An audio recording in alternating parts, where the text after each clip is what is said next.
বিতর্কিত প্রশ্ন করবেন না। কিছুদিন পূর্বে এক আলোচিত বক্তা বলেছে, মাহফিলে তিনি নিজ চোখে হাজার হাজার জিন ফেরেশতা এবং দয়াল নবী সাল্লাল্লাহু আলাইহি সাল্লাম উপস্থিত দেখেছেন। মাআযাল্লাহ।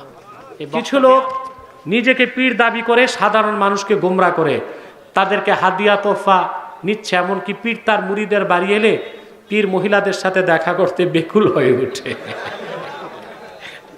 অনেক সময় মুরিদকে জিজ্ঞেস করে বসেন, তোমার স্ত্রী কি আসে নাই?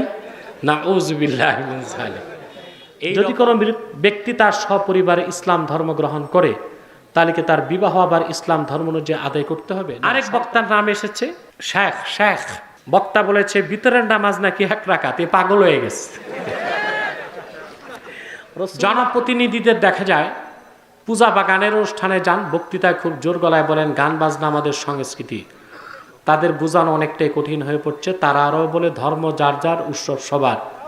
এই উক্তি আর গান বাজনা ইসলাম কতটুকু সমর্থন করে? এই কথা আমাদের সমাজে প্রায় সময় দেখি সূর্যগ্রহণের সময় অনেক গর্ভবতী মহিলারা কিছু খেতে চায় না, কোনো কাজ করতে চায় না। এইসব কাজ করলে নাকি সন্তান কতুয়া হয়ে যায়। এটা কি? তাই ইসলামের দৃষ্টিতে সূর্যগ্রহণের সঠিক ব্যাখ্যা আমাকে জানাবেন। অনেক মসজিদে খুতবা চলাকালীন দান বাক্স চালু করা হয়। এটা উল্লেখযোগ্য দিবসগুলোতে মিনারে ফুল দেওয়া, পহেলা বৈশাখে মঙ্গল শোভাযাত্রা আয়োজন করা, পহেলা বৈশাখে ভালো কাজ করলে বা ভালো খাওয়া দাওয়া করলে সারা বছর ভালো কাটবে, এ ধরনের বিশ্বাস করা কি? দেখুন,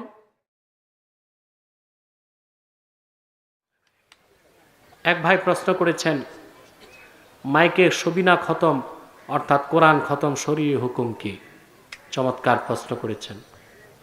আপনাকে প্রশ্ন করি, এখানে যদি ইমাম নামাজ পড়ায় মাইকে, জামাত যদি 1 মাইল পিছনে যায়, 1 মাইল দূরের লোকটি ইমামের আওয়াজ মাইকে শুনে ইক্তেদা করলে সহি হবে না হবে না? হবে। তাহলে বোঝা যায় মাইকের আওয়াজ ইমামের মূল আওয়াজ। মাইক শুধু বড় করে দেয় আওয়াজটা, ঠিক না? আর মাইকে যদি কোরআন তেলাওয়াত করা হয়, তো যিনি তেলাওয়াত করলেন তার মূল আওয়াজটাই তো মাইলকে মাইল ছড়িয়ে যায়। এখন কোরআন তেলাওয়াতের হুকুম কি? আল্লাহ কোরআন পাকে বলেছেন, ওয়া ইযা কুরিয়াল কুরআনু ফাসতামিউ লাহু ওয়া আনসিতু লাআল্লাকুম তুরহামুন। যখন কোরআন পঠিত হয় তোমরা মনোযোগ দিয়ে শোনো এবং চুপ থাকো। এখন মাইকে যদি সারা রাত আপনি কোরআন শরীফ পড়েন, তা হাজার হাজার মানুষ কি চুপ থেকে শুনবে না কাজকর্ম করবে? তে মানুষগুলোকে যে ওয়াজিব তরক করালেন, আপনি গুনাহগার হবেন। এর জন্য কোরআন খাতাম মাইক ছাড়া হবে রাতের বেলা।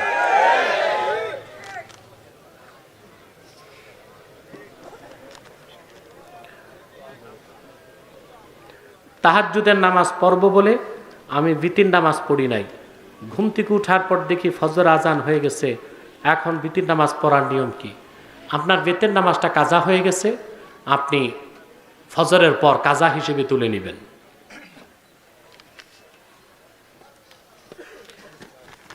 আমি কোনো এক সময় একজন ফেরিওয়ালার কাছ থেকে 50 টাকা কিছু একটা খরিদ করি, তারপর আমি তাকে আর কখনো পাইনি, এবং সে মুসলিম কি হিন্দু তাও জানি না। এখন আমার করণীয় কি?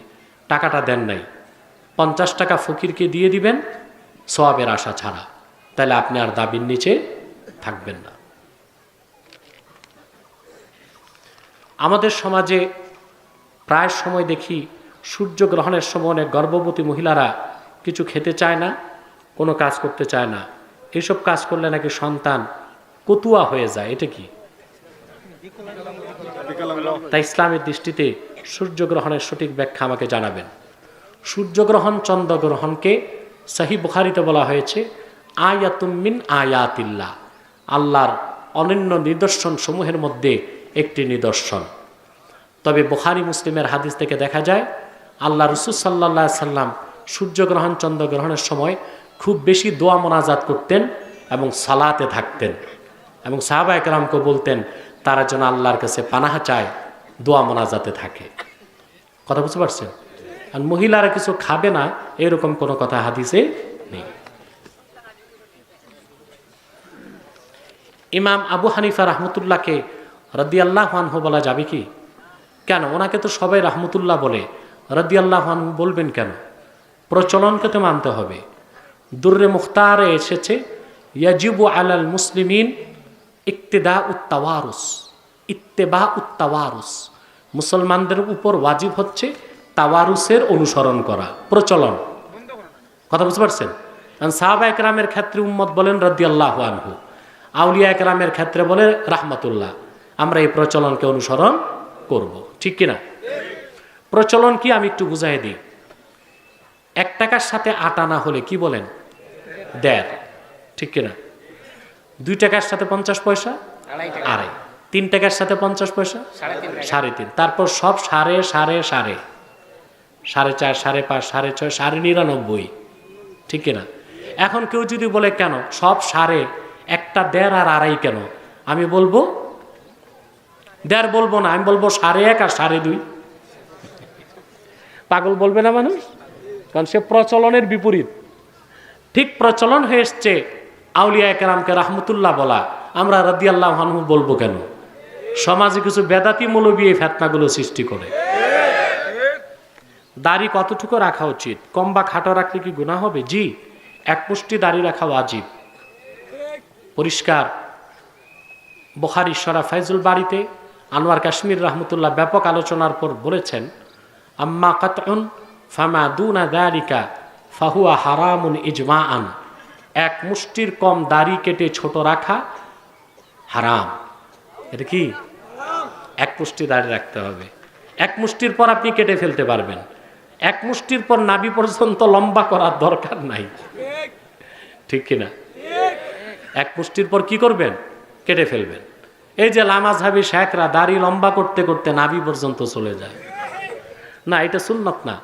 এটা হযরত ওমর থেকে স্পষ্ট হাদিস এসেছে, তিনি 1 মুষ্টির পর কেটে ফেলতেন। কথা বুঝতে পারছেন? দ্বিতীয় কথা, যারা দাড়ি চাষেন তাদেরকে বলবো আপাতত দাড়ি রাখা শুরু করেন, 1 মুষ্টি পরে রাখেন। কারণ দাড়ি ছাটা হারাম, চাষা বড় হারাম। কিছুদিন পূর্বে এক আলোচিত বক্তা বলেছে, মাহফিলে তিনি নিজ চোখে হাজার হাজার জিন ফেরেশতা এবং দয়াল নবী সাল্লাল্লাহু আলাইহি সাল্লাম উপস্থিত দেখেছেন। মাআযাল্লাহ, এই বক্তা বেয়াদব। আল্লাহর হাবিব মুহাম্মদ সাল্লাল্লাহু আলাইহি সাল্লাম শাহের রিসালাত, তোমার আমার মতো কাঙ্গালের মাহফিলে আসার প্রয়োজন নাই রাসূলুল্লাহ। তিনি হায়াতুন নবী, তিনি জান্নাতুল ফেরদৌস রওজা মুবারক থেকে সব দেখেন এবং শোনেন। এসব বেদাতি বক্তাদের কথা বিশ্বাস করবেন না। বিতর্কিত প্রশ্ন করবেন না। আমাদের সমাজে দেখা যায় রমজান আসলে মেয়ের বাড়ি ইফতারি দিতে হয়। তো মেয়ের বাড়ি ইফতারি দিলে সমস্যা কি? ইফতারি দেওয়া ইসলামে কেমন? খুব ভালো কাজ। মেয়ের জামাইরে যত দামি ইফতার পারেন খাওয়াবেন। বাধ্যতামূলক চলবে না, পারলে স্বেচ্ছায় পারলে দিবেন।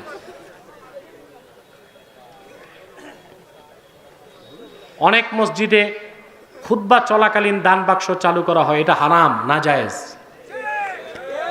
পরিষ্কার ফতোয়ার কিতাবে এসেছে, ওয়া ইদা সাইদাল মিম্বা ইমামু আলাল মিম্বার লা সালাতা ওয়ালা কালামা ওয়ালা সালামা ওয়ালা রাদ্দাস সালাম। ইমাম মিম্বরে বসে যাওয়ার পর, উঠে যাওয়ার পর কোনো নামাজ, দোয়া, সালামের জবাব কিছুই চলবে না, সব নাজায়েজ। তো সেখানে দান বাক্স চলা কি জায়েজ হয়? আগে পরে টানাটানি করবেন দান বাক্স।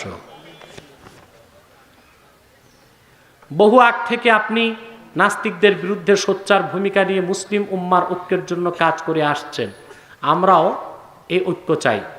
তবে মিলাদ ও কিয়াম করার জন্য এবং কিছু ইখতিলাফি বিষয়ের জন্য এখনও তারা আমাদের বেদাতি বলে ডাকে। তবে কি মিলাদ কিয়াম পালনকারীরা আসলেই বেদাতি? কখনো না। মিলাদ শরীফ পড়া সুন্নতে সাহাবা, কিয়াম করা মুস্তাহাব, মুস্তাহসান, সওয়াবের কাজ। উলামায়ে দেওবান্দের একটা বিরাট অংশ নিজেরাও মিলাদ কিয়ামকে সমর্থন করেন। এই জন্য মিলাদ কিয়াম আমরা করেছি, করব। মিলাদ কিয়ামে আমরা আত্মার খোরাক পাই। কেউ যদি না করে সেটা তার ব্যক্তিগত বিষয়, তাকে কিছু বলবো না, কিন্তু কেউ যদি হারাম বেদাত বলে তাকে আমরা ফিতনাবাজ মনে করি। আর কোন যোগ্য আলেম, আল্লাহওয়ালা আলেম কখনো ভারসাম্যহীন ফতুয়া দেয় না। ভণ্ড বাউল বক্তা বা তার মতো গায়কদের জনপ্রিয়তা যুবকদের কাছে বেশি, এটা ভুল কথা। শিক্ষিত যুবকদের কাছে না, ক্যাসরা যুবকদের কাছে বেশি। সম্প্রতি ভাইরাল হওয়া তার গান কেউ ফেরে না খালি হাতে খাজা তোমার দরবারে, এটার ব্যাপারে তো যা বলার বলেই দিয়েছে। আপনারা কোনো বক্তার নাম নিবেন না, এটা কেন করেন? নামটা কেন নেন? প্রশ্নটা করুন আমাকে। আরেক বক্তার নাম এসেছে শেখ। শেখ বক্তা বলেছে ভিতরের নামাজ নাকি 1 রাকাত, এ পাগল হয়ে গেছে।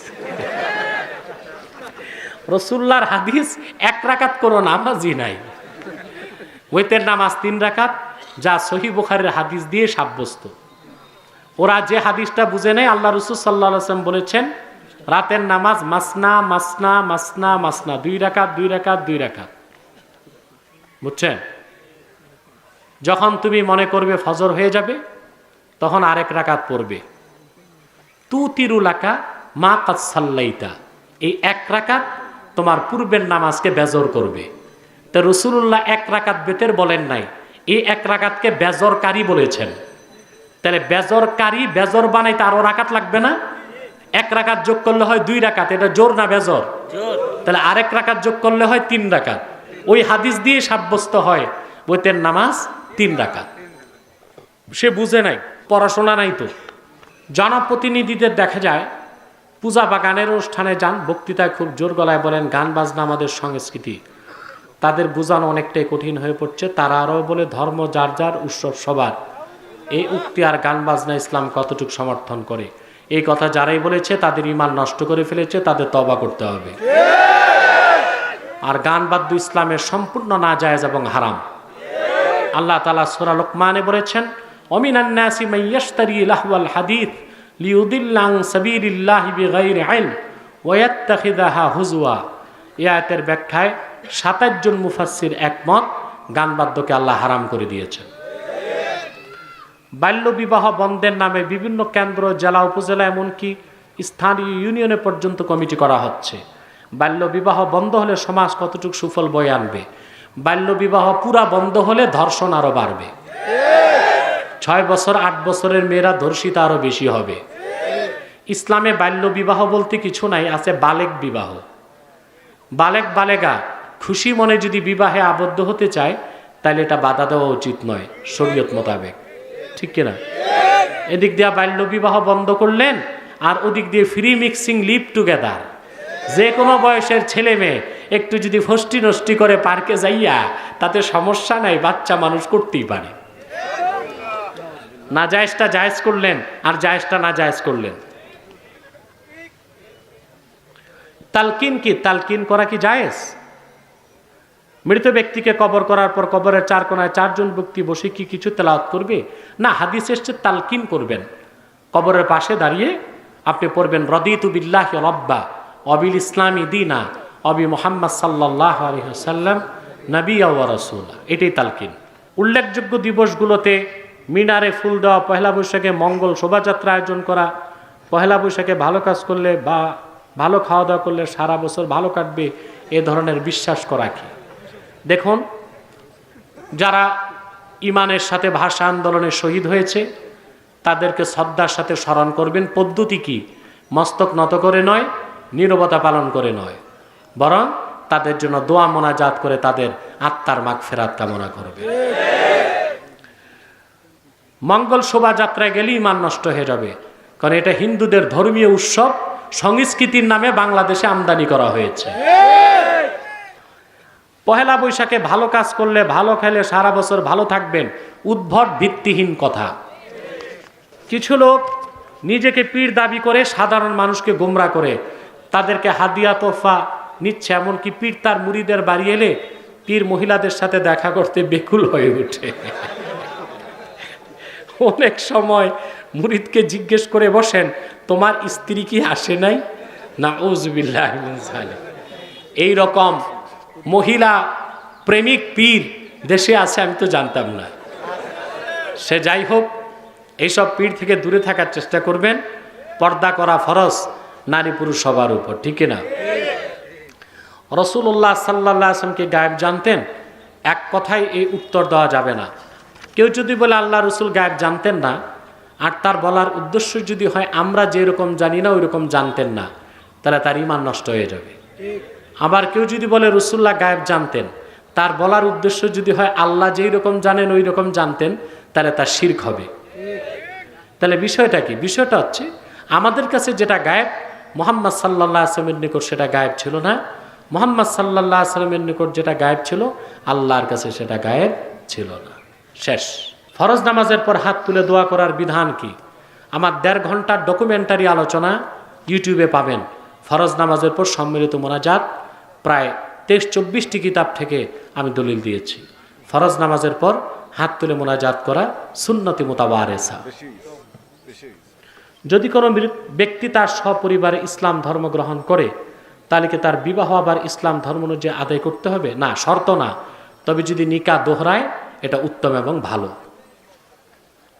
রাসূল সাল্লাল্লাহু আলাইহি ওয়াসাল্লামের হাজির নাজির সম্পর্কে আমাদের সমাজে যে ফিতনা বিদ্যমান রয়েছে, তার সমাধান কল্পে জৌনপুর, বদরপুর, ফুলতলি সহ আহলুস সুন্নাহ ওয়াল জামাতের বহু আলেম বলেছেন যে তারা নবী করিম সাল্লাল্লাহু আলাইহি ওয়াসাল্লামকে হাজির নাজির মনে করেন না। এ বিষয়ে আপনার সঠিক সমাধান কামনা করছে। আমি তো আগে বহুবার বলেছি, রাসূলুল্লাহ সাল্লাল্লাহু আলাইহি ওয়াসাল্লামকে হাজির নাজির বললে বেয়াদবি হবে।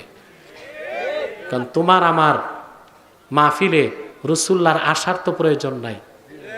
আর আমরা সবাই কি পবিত্র? কথা বলে না। তাইলে আমরা কিভাবে এটা আশা করি? বরং আল্লাহ রসুল মুহাম্মদ সাল্লাল্লাহু আলাইহি ওয়াসাল্লাম হায়াতুন নবী, তিনি জান্নাতুল ফেরদৌস রওজা মুবারক থেকে সব দেখেন মুজিজাতান, সব শোনেন মুজিজাতান।